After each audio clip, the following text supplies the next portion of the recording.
Rossow. Uh, Good evening, India. Good morning, America. We have a very distinguished guest for this edition of Decoding Diplomacy. Uh, Let me introduce Richard M. Rossow. He is a senior advisor and Wadhwani Chair in U.S. India Policy Studies. In this role, he helps frame and shape policies to promote U.S. India Policy Studies at CSIS, one of America's preeminent strategic think tanks. He has been proactively engaged with the entire spectrum of India-US partnership, and I can't think of anyone better than him to provide an insider's view, a revealing view of the burgeoning India-US partnership, especially the partnership that has acquired and added resonance and traction following Prime Minister Narendra Modi's landmark visit to the United States in the last week of September. Welcome, Mr. Rossow, once again. Rick, my first question, without beating around the bush, my first question to you is essentially cutting back straight to Prime Minister Modi's visit and its first in-person summit with American President Joe Biden. It's very revealing. The point is that in India, there was a lot of speculation that the kind of, rapport and chemistry Prime Minister Modi had developed with President Trump. Will that survive with the next American president, that is President Biden? And what we saw, which is live, part of it was broadcast live, the opening remarks and all that. There was a lot of casual banter, camaraderie, and all that. And significantly, one of the things which Prime Minister Modi said was that this is the first year of the third decade of the 21st century, and is going to be a transformative period for the world as well as for India-US partnership. My first question to you is that in what areas do you see transformations taking place following from Prime Minister Modi's visit to the United States? Over to you, Rick. Great. Well, Manish, thanks for having me on. It's great to join you. The visit itself, was important, I think, because there was concerns, with as close as President Trump appeared to be with Prime Minister Modi hosting each other, basically like campaign rallies.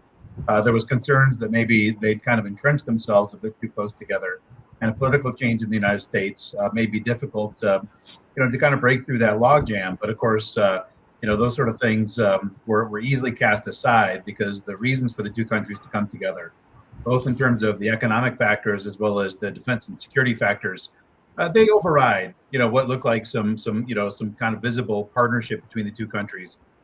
Frankly, during the Trump administration, you could characterize relationship as a bit like an hourglass. You had these great, big, visible shows that were happening at a cricket stadium in Gujarat, down in Houston, Texas. But at the same time, our trade fight escalated pretty dramatically. And you saw, U.S. taking steps on things like limiting visas and immigration. So I think under the Trump administration, you had some real visible moments of partnership and some real tangible areas, too, where the relationship went through a relatively tense period. So it wasn't quite all perfect ties between two leaders that seemed to get along well together. The factors kind of override, and I think you didn't see that many significant announcements, perhaps, out of the bilateral that Prime Minister Modi had with President Biden on the recent trip. But the fact that, again, they built up the relationship, that they had a very cordial, warm relationship, that the Biden administration didn't choose to use this moment, to reach out to groups in the United States that have concerns about India's commitment to democracy and things like that. We didn't choose to make this a focal point of the engagement, instead focused on the more positive aspects that are out there, and there certainly are many. So a good agenda-setting visit, but a lot of the work is done in between. We've got the 2+2 meeting, a trade policy forum, a CEO's forum. There's so much that's going to happen in between the meeting of leaders.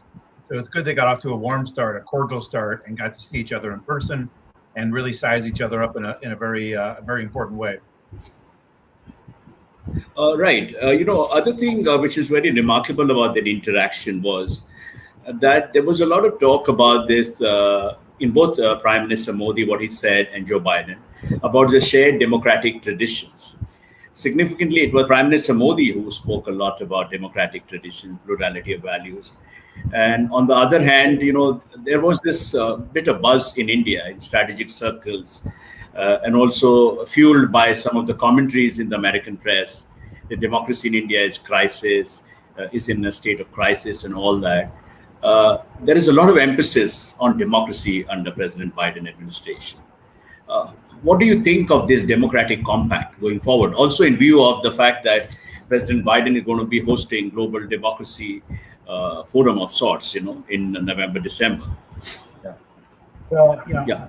I think that we both certainly are running across different challenges to democracy in both of our countries.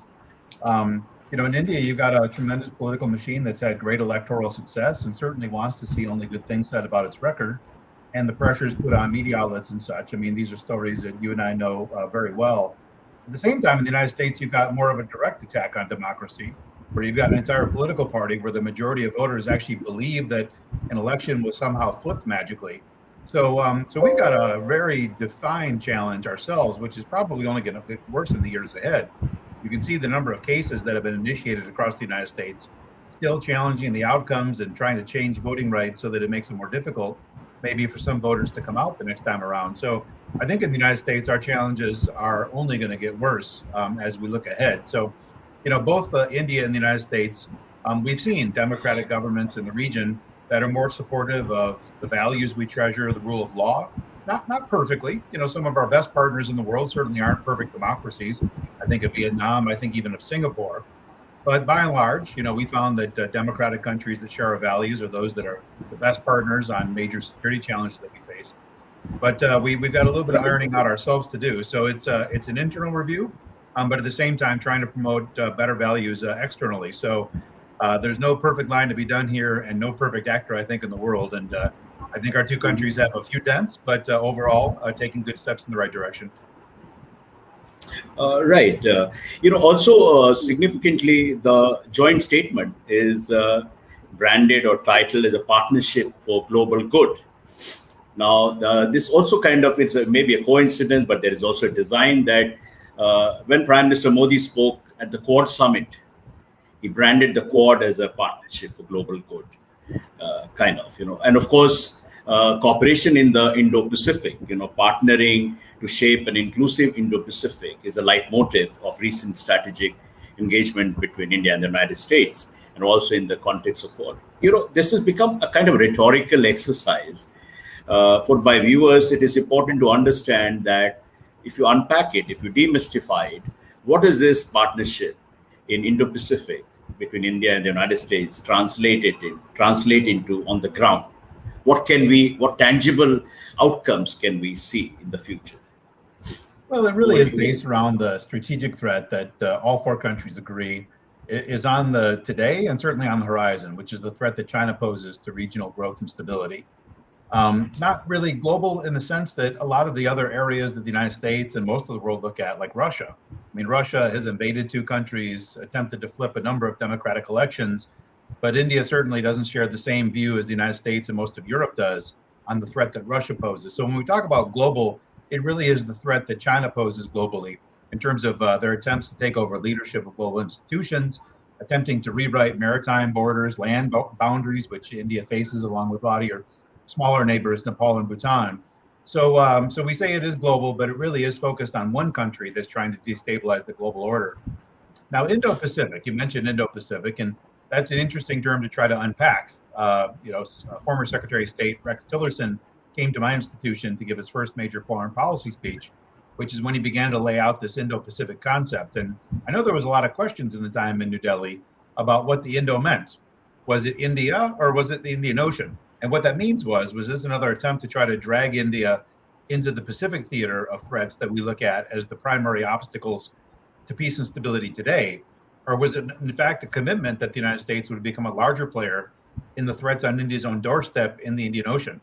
And I think originally that was a very valid question, but over time, and due in large part to the Indian government's provocations, Washington began to wake up to the many threats that India faces in its own neighborhood.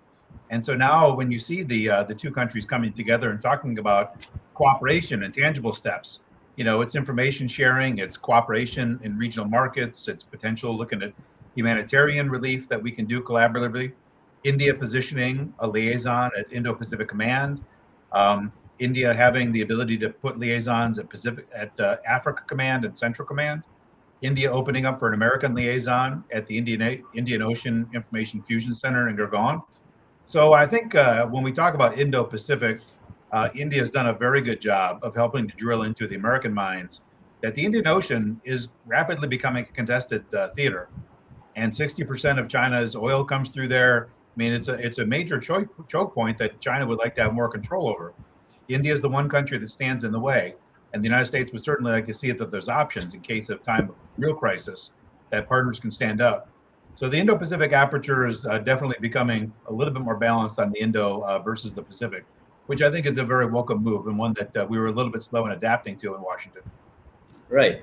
One of the important, when we talk about global code, it also means partnering in third countries, probably.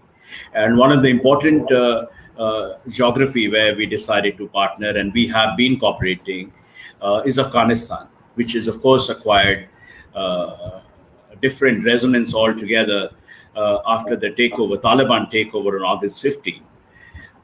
In this context, I want to ask you that post-Taliban takeover, how can India and the United States cooperate proactively to shape an inclusive dispensation and also partner in development activities or any other area? And also one more point in India, when we talk about India's sensitivities, there was a sense that recently U.S. Deputy Secretary of State Wendy Sherman had visited India, and then she went to Pakistan. For some, it was a throwback to the period of hyphenation in India-U.S. partnership. Do you see going forward, U.S. dependence on Pakistan for Afghanistan issues? Is it going to diminish? What kind of new geopolitical calculus is in play right now? Yeah. Well, any time that the word Pakistan flows from an American official's lips or a visit happens to Delhi, it's looked at as a concern about the rise of hyphenization. But that is it's just incredulous to think that anybody could be concerned that there would be some level of parity reinserted into the conversation about South Asia's two largest countries. With India, we're deepening military cooperation, massive trade and investment partnership between the two countries, even opening up the door on sharing civilian nuclear technology. I mean, the distance between the way that we treat India and Pakistan is light years. There is no comparison, there is no parity, there is no hyphen. But Pakistan is one of the largest countries in the world, has a massive population, has a big role to play in Afghanistan's future, whether we like it or not. So they will get attention. But I think the United States approaches with very clear eyes now. There's very few in Washington that remember the good old days when Pakistan was a fierce partner to the United States in the Cold War. To whatever extent that was true or not, was certainly debatable as well. But there is some utility, and they will have a hand to play in what the future of Afghanistan looks like. But talking about Afghanistan and what it means for U.S. India cooperation, there's a fork in the road, and I think I know which path that Afghanistan's already taking. But will the Taliban become, a quasi-terrorist state as they were before, if not committing massive terror acts abroad, certainly allowing that to proliferate on their soil? Or will they try to become a responsible global player to whatever extent the Taliban can, which is not certainly what we would consider a reliable, forward-leaning democracy, but are they going to try to become, a global partner and treat, citizens responsibly? Well, everything that we've seen so far points to the first iteration, in which case U.S.-India cooperation is probably going to be more about, sharing intelligence, looking at threats, potentially, working together to call out terrorists and terror organizations, and have global sanctions applied in the forums with which we both play, meaningful roles, like the UN Security Council. So I sense that that's probably the fork that we're going to take. But, still hoping, I guess, in whatever small thread there is, which is practically insignificant now, that the Taliban does try to bring Afghanistan into the League of Nations and tries to behave as a responsible player and cracks down on terrorism on its own soil. In which case, who knows? Maybe at some point in the future, we begin looking at joint development activities again. But again, I think the chance of that happening every single day, there's more and more evidence, which was pretty self-obvious from the get-go. That's not the Taliban. That is not the new Taliban. It's nothing that we can expect. So I think it's going to be more focused on mitigating threats that may emanate from Afghanistan soil rather than any type of positive cooperation there. Coming back to, I mean, of course, this is the most, serious apprehension which people have in India, elsewhere in the United States, that 2 decades hence, the whole situation has come a full circle of sorts. And the uh, same terrorist militia you ousted are back in the saddle. What is the latest intelligence, if you know, in American intelligence estimate? Do you envisage a major terrorist attack launched by the Taliban in the region, in the immediate region, or on the American soil? Do you see that happening? Because if that happens, then again, it goes for the whole thing goes for a churn. What is your sense? I've not heard dramatic concern that the Taliban is going to attempt to become, a global terrorist state. Last time around, certainly they hosted such organizations, but they themselves were more focused on domestic consolidation. And they've got a major fight on their hands domestically. As the Islamic State attempts to make Afghanistan a hotbed of their own activities, they think that there's a vacuum they could swallow. So I don't think anybody right now is looking for Taliban itself as being a major exporter. I think they've got a big fight on their own hands with other terror groups that look to gain traction on their home soil.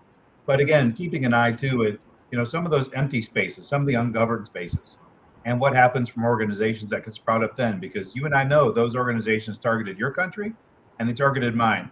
So whether the Taliban, is directly supporting or simply ignoring places like that, but they've got a lot of domestic consolidation to do before I think they're going to be considering even a positive or negative agenda, kind of outward bound. So that's probably something that we're going to put a pin in for a couple of years down the road, I would suspect.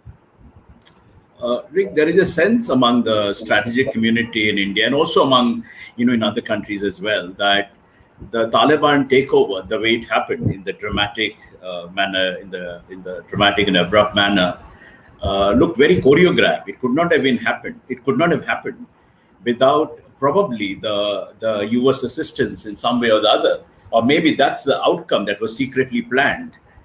Do you share that? This is a very cynical sort of way of looking at things, but do you share that assessment? No, I mean, I think to some extent it was certainly planned, but planned in the sense that we'd set an agreement to exit this year, and so the Taliban finally knew that there's a date that looked fairly certain. The Biden administration, gave some indication they wanted to keep to it. So what you saw is this collapse of dominoes, the ability for Taliban leaders to begin negotiating with military behind the scenes and make sure that the Afghan army sets down its arms and maybe even joins the Taliban. So planning a collusion the days leading up to, certainly. I mean, our intelligence in terms of how quick this whole thing would fall apart was off by a long shot, and so now you've got a lot of American citizens wondering, how do we drop the ball so badly? I mean, it comes with the foundational element that we thought that, at least the Afghan government and the military would be able to hold Kabul and maybe a couple of other major large urban areas for some period of time after the U.S. withdrawal. But machinations were happening behind the scenes that we didn't have visibility into. So that was the central failing, I think. The idea that we'd be there forever had kind of went to dust. The American population didn't support even a nominal U.S. Participation in Afghanistan. So, you saw successive presidents that clearly stated this was the desired outcome. The idea about, the Afghan government winning a war against the Taliban and driving them out forever was not possible. So I think it was merely a question at some point about what was the date that we were going to do this withdrawal, and the belief that the Afghan government would be able to hold on and at least fight a civil war for some period. But again, a huge fail on our ability to kind of predict the way that this would go and what was happening behind the scenes. So planning for sure, we weren't at the table to any knowledge I've got, but other organizations certainly were, and they moved rather quickly. Is there a genuine strategic rethink about within the American security establishment about America's relationship with the Pakistan, given the fact that they have played this game of deception for decades and took America for a ride, used America's money and resources to nurture this beast called the Taliban? Do you see that rethink, this introspection, and also leading to? I also want to bring to your attention the latest statement by Wendy Sherman, where she said that she doesn't see U.S. having a wider relationship with Pakistan. It's a more Afghanistan-centered or terrorism-centered. Your comments on this? I mean, It's partially due to a rethink and partially due to time passing. A lot of the folks that were senior in government that actually saw Pakistan opening up the door and helping prosecute the fight against the Soviets in Afghanistan, a lot of that group is retired, not of government, and no longer quite so visible on the scene. So the folks that had this, recollection of the good old days when the partnership had some real utility in the grand fight of the 70s and 80s, they're not there anymore.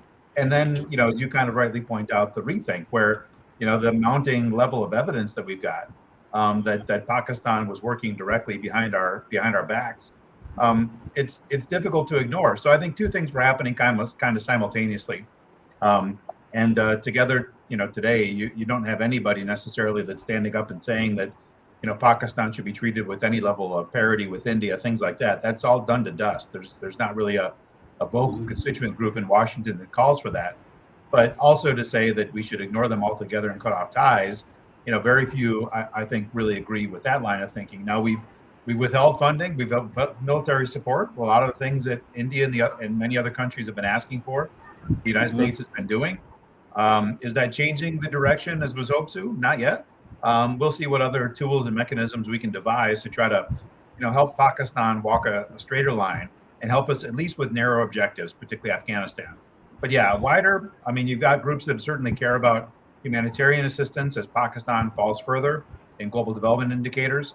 Foreign investment, it's a large consumer market, and there's certainly companies that would like to be doing larger shares of business in Pakistan. But in terms of an overarching initiative, you're not going to see anything as wide scale and government driven like you do see with India. On defense partnership, which has been identified as a future growth area, and there has been a dramatic upsurge of U.S. defense exports to India. From a few $1 million, we are looking at something like $18 billion to $20 billion. Now, there is a sense that that India was granted major defense partner status quite some time back. That in real terms, there hasn't been any significant transfer of technology. You say that assessment, and also very important point, which everyone is talking about, is the sort of S-420 missiles. What happens to that? Is that going to attract sanctions under CARSA, S-400? I'm sorry. Yep. Well, major defense partner is a made-up term. There is no series of technologies India can get access to because we designated India a major defense partner. It's a made-up term that had some utility, indicating that from one administration to the next, that India should get a pride of place among our security partners. But there was no explicit designation of access to different types of technology. India did get that. By being granted SDA1 status under strategic trade authorization. There's a whole group of different products on defense, on homeland security, things like that, where India did get access to. So you've got those levers that we've pressed, which actually do give India access to different types of technology. But a lot of times when we hear this question come from Indian sources about, desire to get access to technology, what they're basically asking for is free access to root technology of American defense products, which most American defense material is created by the U.S. private sector. So for the U.S. government to go to a private entity and say, you've got to open up and share this technology with India for free or for dramatically reduced rates, it's just nonsensical. There is no logic behind doing that when something is controlled by the private sector. And yet, I say nonsensical, but we did make an attempt through the Defense Technology and Trade Initiative. This was announced during the Obama administration, where the Department of Defense asked major U.S. defense contractors, what technologies do you have on the shelf that you don't plan on upgrading, where we might be able to carve out, specific work agreements with India to co-develop next generations of technology. So even though going to the private sector and asking them to hand over the keys to technology for free or reduced rates, doesn't make a lot of sense commercially, makes no sense commercially, we still made an attempt, and actually there's some projects that are still underway, which could yield some fruit in that line. But more broadly, India does have, there's very little that India could ask for today that the United States wouldn't grant access to. So for instance, armed drones, which are only given to treaty allies, only sold to treaty allies. Yeah, it is a commercial sale, but at the same time, 10 years ago, 5 years ago, India would not be given access, and today they are. So things India wants to buy, I don't know that there's necessarily a ceiling. It's just simply the question about will India ask, and how clear and transparent is the process for buying that equipment going to be? If India is asking for access to the technology for free or for non-commercial rates, well, then we're trying. But it's a very strange and difficult thing for us because a lot of that's controlled by the private sector.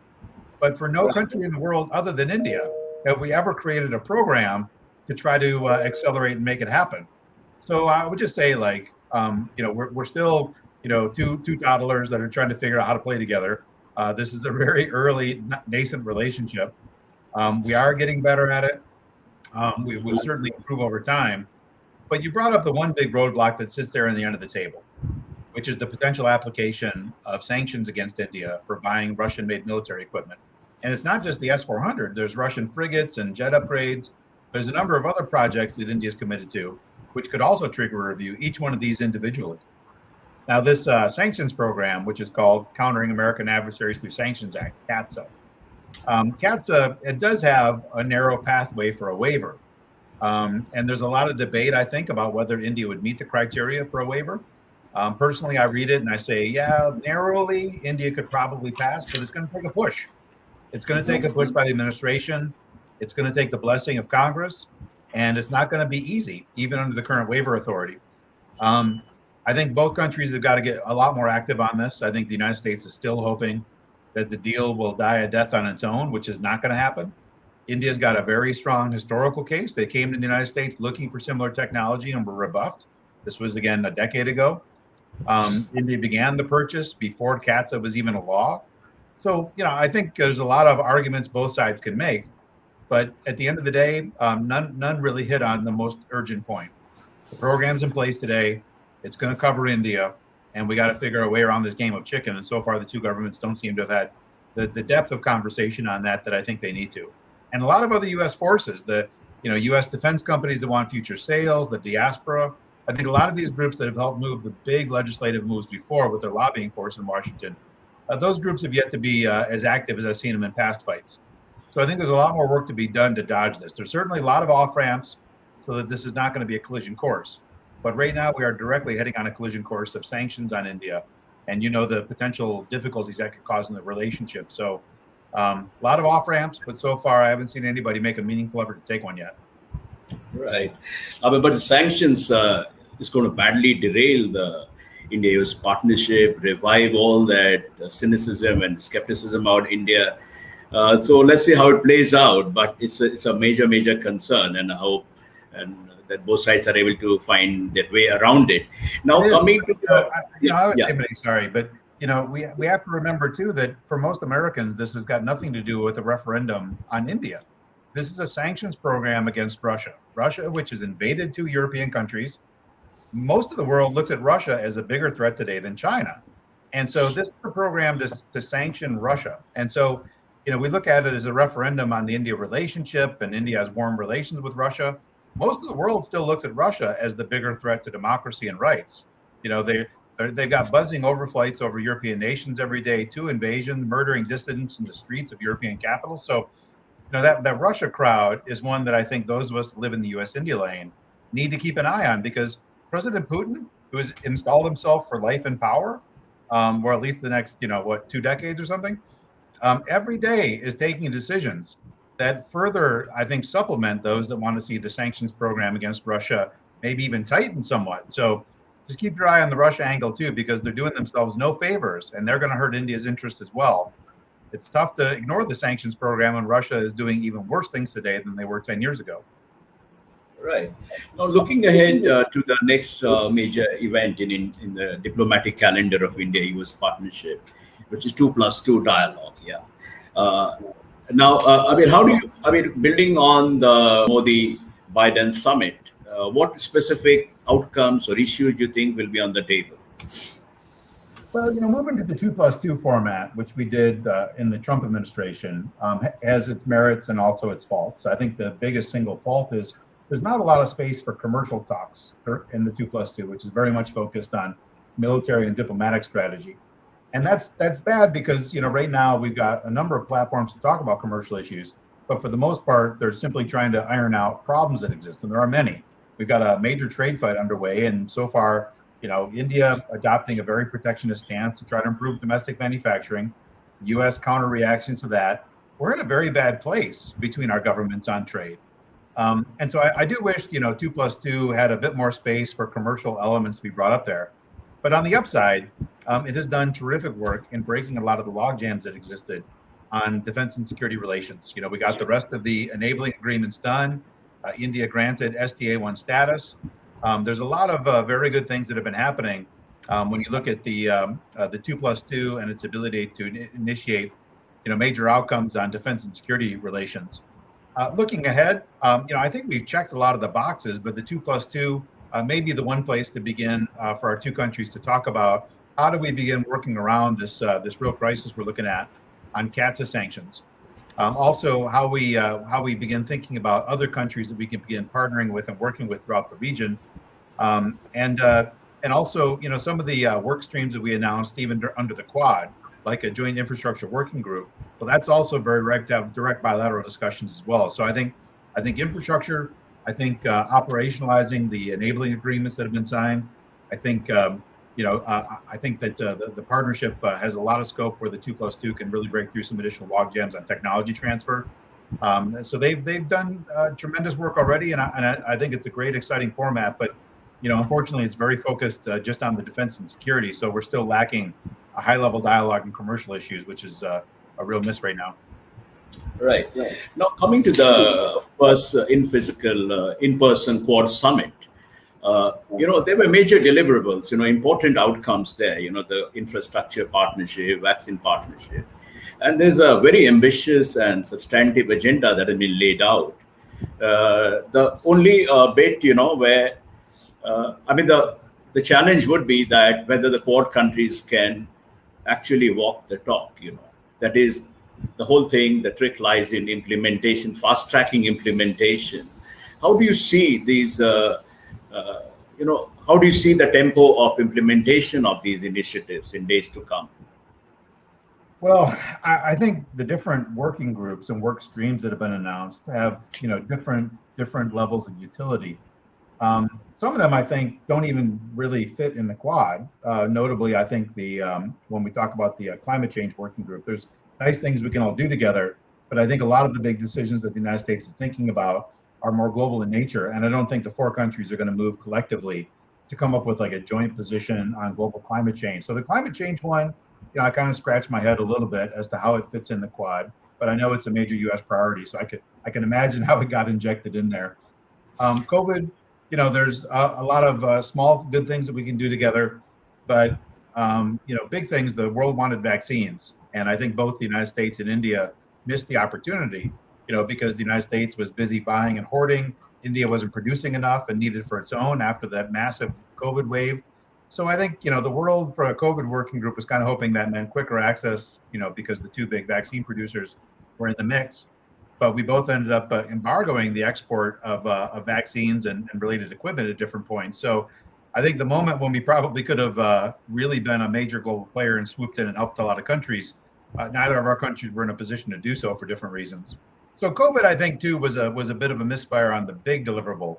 Smaller ones on improving operational and making sure that we've got, working together to find other sources of pharmaceutical ingredients and precursor chemicals. Those are all good and useful things that I think there's enough logic and momentum behind them that you will see fruits in the next couple of years. But the big one of delivering vaccines, I think we missed the big moment, but it may not be the only one. The next time we have a new variant, maybe one that, isn't as easily succumb to the current vaccines, maybe there will be another opportunity for our countries to take a bite at the apple. Space, again, as well, there's interesting things the four countries can do together. But I think you mentioned before that the infrastructure working group, which to me was the big miss until this most recent meeting. China's inroads into India's neighborhood are primarily through investments in strategic infrastructure. If we had a joint military task force working the Indian Ocean today, it wouldn't have much of a job. There's not targets to shoot at. There's not a lot to do in the region. Instead, India faces challenges that are primarily non-military in nature, except for the border region.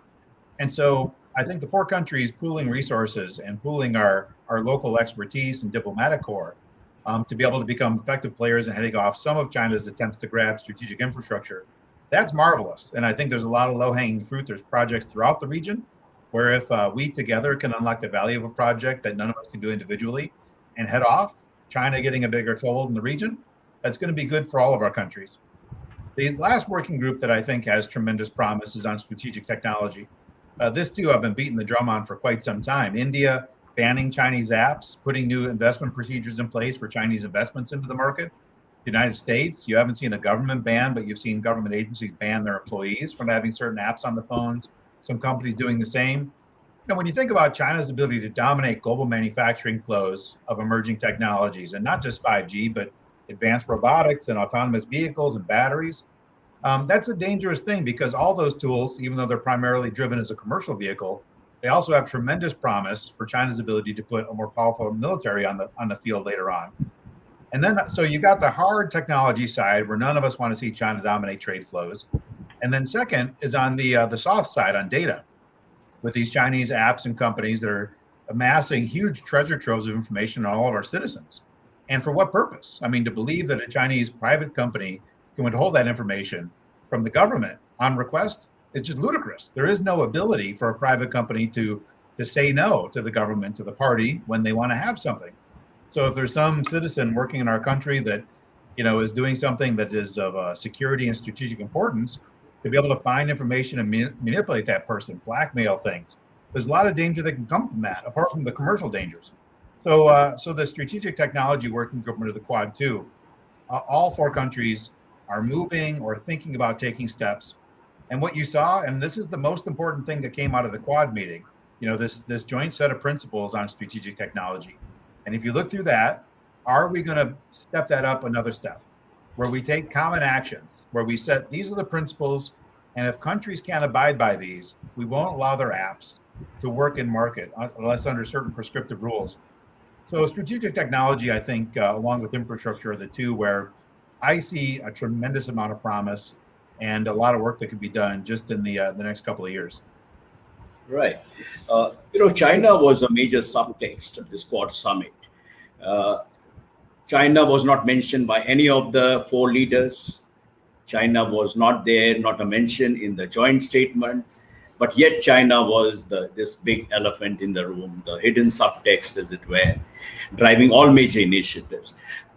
Essentially, my question is that given the fact that all these four Quad countries have extensive relationship with China, and Quad is also aspiring to be a China constraining mechanism, not exactly a China containment mechanism, how realistic is this goal that Quad can be an effective counterweight to China's ambitions and China's rule-bending behavior? Well, look, if it's not going to be the Quad, there's going to be a successor to the Quad. The tensions that China's provoking on military and other aspects are too great, too big to ignore.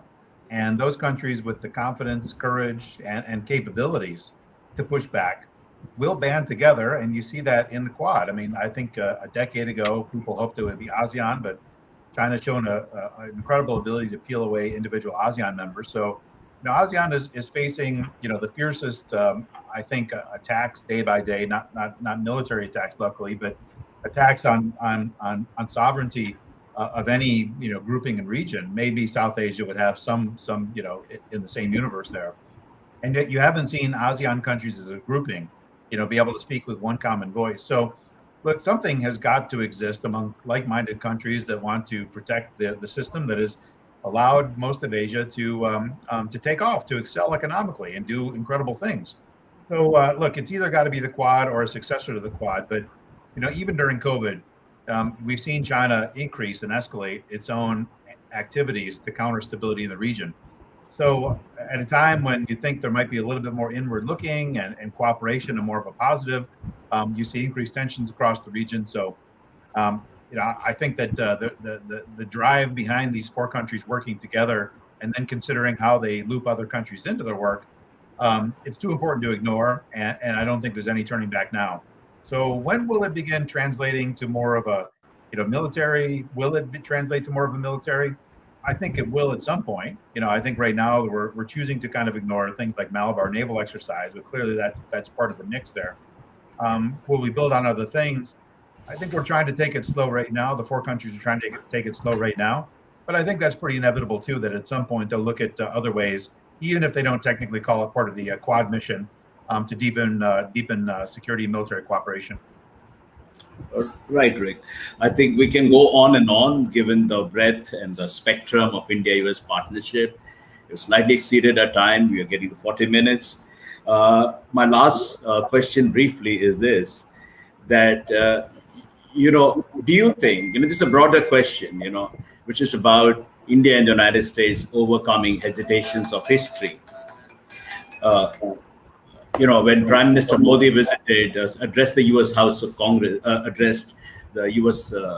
Parliament, U.S. Congress, he quoted Walt Whitman and spoke about, the two countries overcoming hesitations of history, and the orchestra is sufficiently tuned, and there is a new symphony in play.